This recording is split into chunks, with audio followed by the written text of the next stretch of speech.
Hi, Boo Boo Phils. Welcome back to Speaking English with Phyll.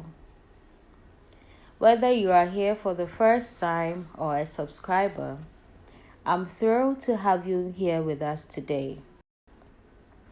This channel is purposely designed for learning the English language and exploring other literary fields like fictitious and non-fictitious narratives and events. So over here, we learn the English language and have some fun with some story time. With every post here, we are going to share knowledge, explore ideas, and end our lesson with an interesting story. My name is Phyll, and I am your English tutor or instructor for this course. Don't forget to subscribe and hit the notification button so you won't miss any of our upcoming lessons. Let's get started on this exciting journey together.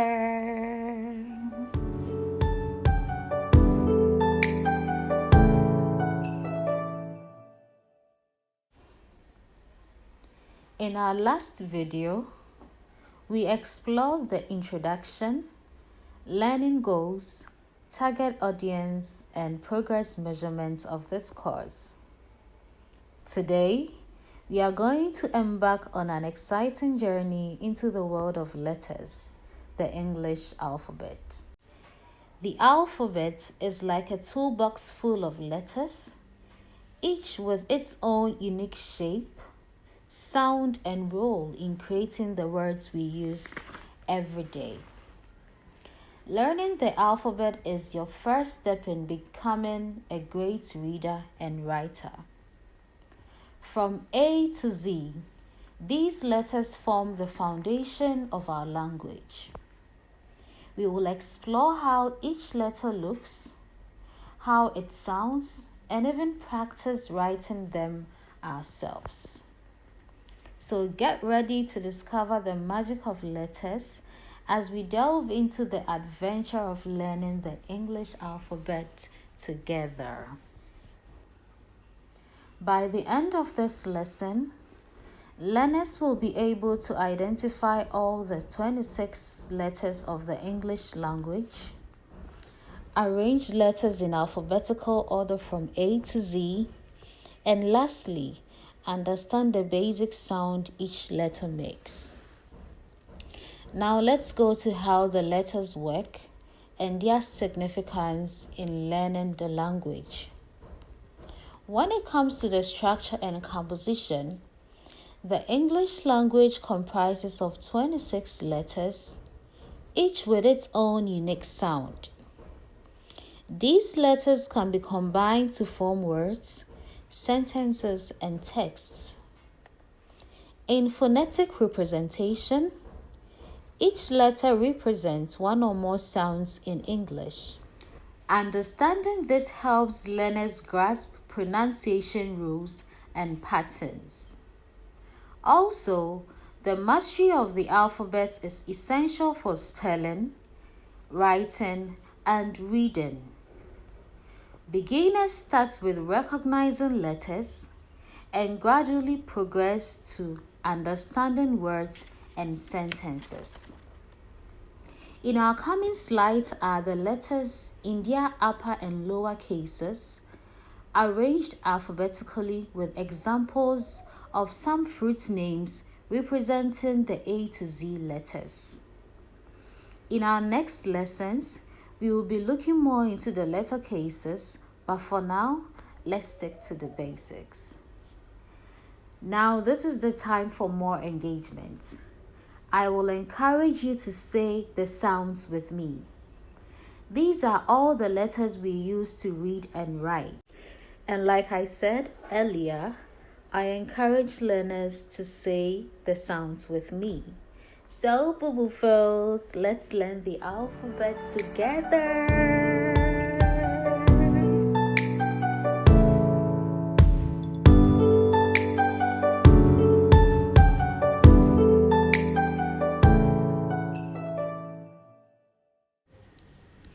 The first letter of the alphabet is the letter A. Written at the top right corner of the first box is the letter A in its upper and lower case. Let's pronounce the letter A together. A. One more time. A. And since we are using the names of fruits for our presentation, the letter A stands for an avocado. A stands for what? Avocado. Good.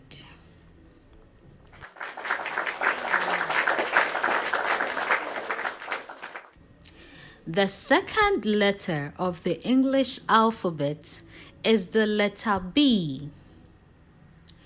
Written at the top right corner of the second box is the letter B in its upper and lower case. Let's pronounce the letter B together. B. One more time. B. And since we are using the names of fruits for our presentation, the letter B stands for banana. B stands for what? Banana. Good.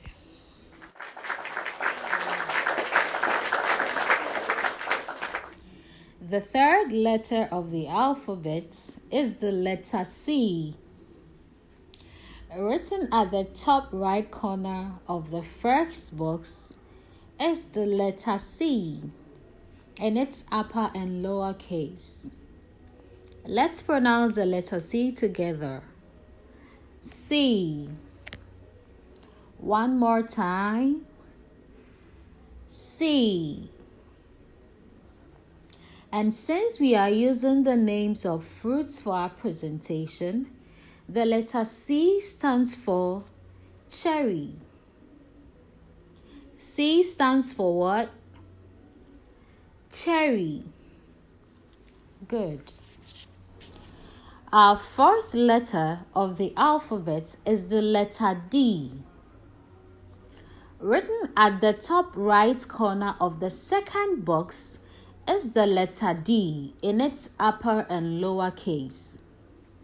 Let's pronounce the letter D together. D. One more time. D. Since we are using the names of fruits for our presentation, the letter D stands for a date. Letter D stands for what? Date. One more time. Date. Good. The fifth letter of the alphabet is the letter E. Written at the top right corner of the first box is the letter E in its upper and lower case. Let's pronounce the letter E together. E. One more time. E. And since we are using the names of fruits for our presentation, the letter E stands for an elderberry. E stands for what? An elderberry. One more time. An elderberry. Good. Our next and sixth letter is the letter F. Written at the top right corner of the second box is the letter F in its upper and lower case. Let's pronounce the letter F together. F. One more time. F. Since we are using the names of fruits for our presentation, the letter F stands for a fig. F stands for what? A fig. One more time. A fig. Good.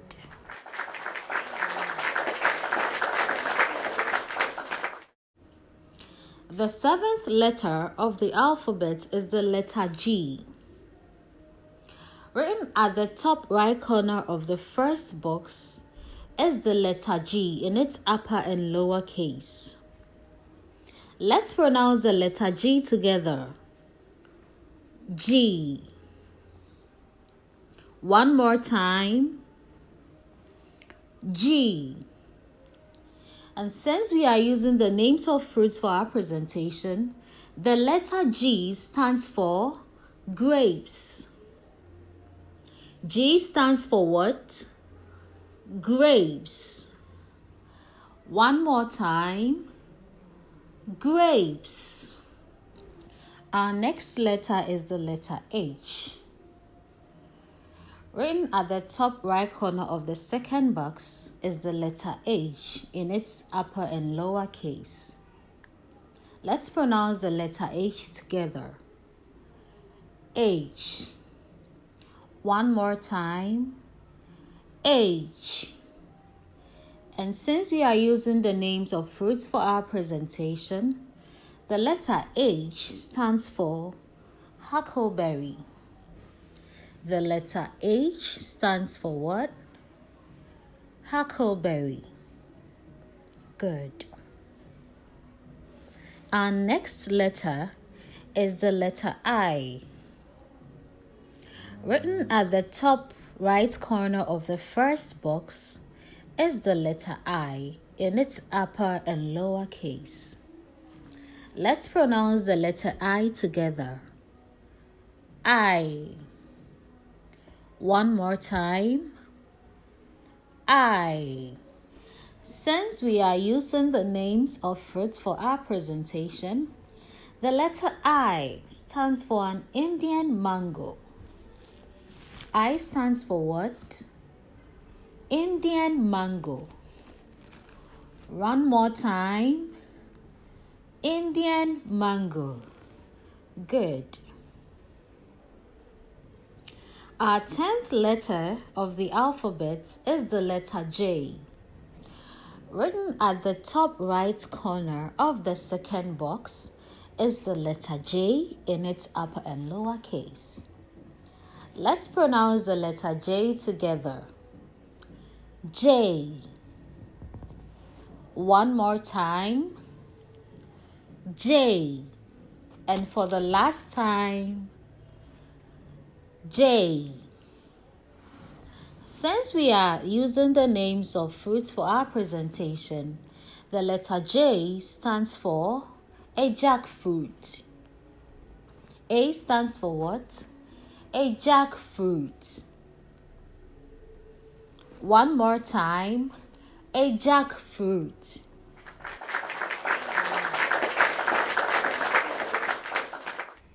The 11th letter of the alphabet is the letter K. Written at the top right corner of the first box is the letter K in its upper and lower case. Let's pronounce the letter K together. K. One more time. K. And for the last time, K. Since we are using the names of fruits for our presentation, the letter K stands for kiwi. K stands for what? Kiwi. For the last time, kiwi. The 12th and last letter we are learning today is the letter L. Written at the top right corner of the second box is the letter L in its upper and lower case. Let's pronounce the letter L together. L. One more time. L.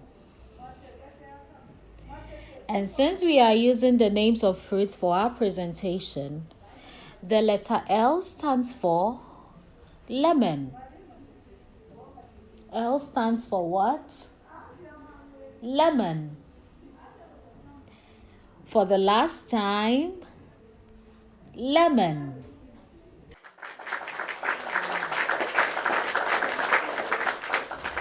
The letter L brings us to the conclusion of the first part of today's lesson. Though the English alphabet comprises of 26 letters, we are ending with the 12th letter today and continue with the remaining 14 letters in our next lesson. This decision aims to ensure that everyone has enough time to absorb and understand the material covered so far. We all know it is important to avoid rushing through contents. How I wish I could incorporate songs into this lesson, but due to copyright reasons, I will not be able to merge these songs in our videos. However, these are tests you can practice which will help you in letter recognition, arrangement, writing, and understanding of the English language. But as I said earlier, before we end this lesson, there is going to be a story time. Are you ready?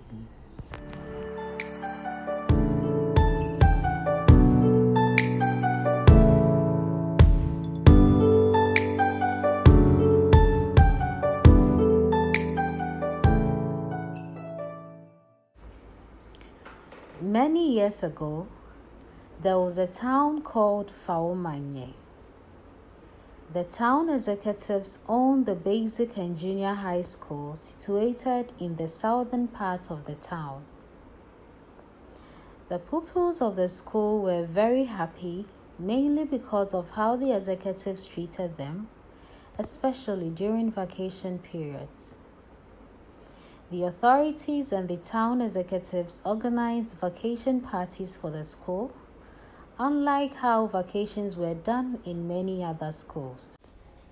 The parents of the pupils realized that not only did occasions like this bring their children together, they also made them feel good and happy. So some parents decided to celebrate their kids' birthdays, and this became a norm. Among the students was Malik. Malik's parents organized a party for him on his 9th birthday. 3 hours after the commencement of the party, Malik started feeling some discomfort. This situation worsened and ended him in the Phyll Community Hospital. Due to excessive vomiting and uncontrollable bowel movements, he became weak and fell unconscious. A day after his admission, Malik was diagnosed with food poisoning. So my dear Boo Phylls, this is the first installment of our story. We will uncover the next chapter of this story in our next video. Here, we are going to find out how Malik got poisoned and whether he was a survivor of this food poisoning situation. But before we go, kindly drop in a comment at the comment section suggesting a beautiful title for this story. Join me next time as we unfold this story together. My name is Phyll, and I am your English tutor or instructor for this course. Don't forget to subscribe, like, comment, and hit the notification button so you won't miss any of our coming lessons. See you in our next video. Bye.